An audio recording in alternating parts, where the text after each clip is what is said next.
Okay, everyone, ready for another deep dive? Today, it's Stonehenge. Yeah. I mean, we all know Stonehenge, right? Yeah. Those giant stones. Picturesque, mysterious. Yeah, an icon. Yeah, iconic. But today, we're going deeper. Beyond the postcard. You guys sent in some articles. Right. And let me tell you, there are some new discoveries about Stonehenge that are blowing my mind. Seriously, like, I thought I knew Stonehenge. Yeah. Don't. Well, I mean, the thing is the how of Stonehenge. Like, how did they build it? Yeah. It's always been this huge question. But now we're starting to get to the why. Right. Like, why go to all that effort? Right, exactly. Like, you think about it, it's nearly 5,000 years old. I know. I mean, that in itself blows my mind. It's incredible. But one of the things from the articles that just really floored me Yeah. is that the stones aren't even from around there. Right. They come from all over. I mean, that's what I mean. The stones were transported from all across Great Britain. That's what I mean. Wales. Yeah. The north of England. Scotland. Joe. Scotland. That's hundreds of miles. Yeah.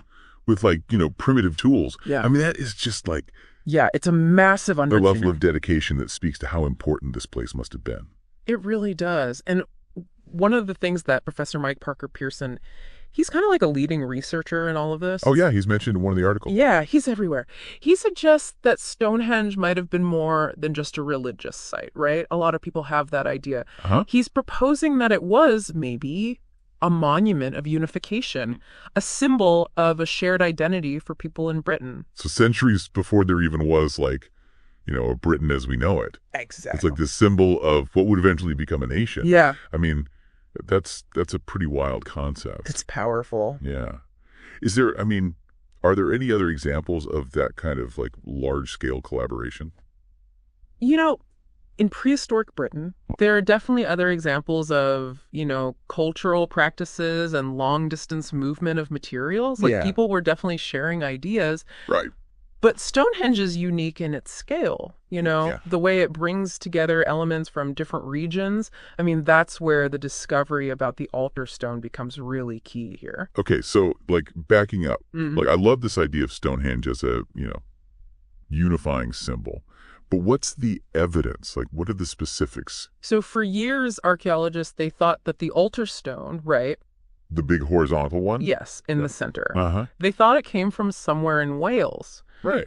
But new analysis shows that it actually originated in northeast Scotland. And here's what makes it even more compelling.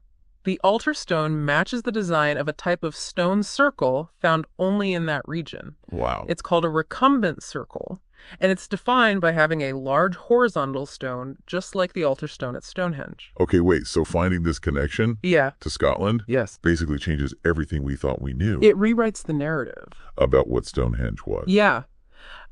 It suggests a level of, like, cultural exchange, shared traditions across these incredibly long distances. I mean, it's almost like finding a Roman statue in Britain. Right. Like, whoa, hold on. Yeah. There are these connections and influences, So it's less of a local project and more like It's a collaborative a effort. national, like, island-wide thing. Exactly. Bringing together people and resources, from all across the island.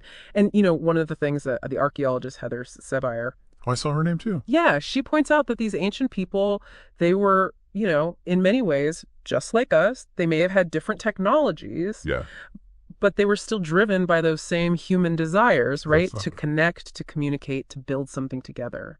It's funny because, like, even today, Stonehenge is still a gathering place. Exactly. I mean, people from all over the world go there. I know. And, I mean, can you imagine back then people from all corners of Britain coming together? For events like the Winter Solstice Feast, Yeah. it must have been amazing. Powerful. And while we may never know exactly how they managed to transport those massive stones, the fact that they did it is a testament to how much it meant to them.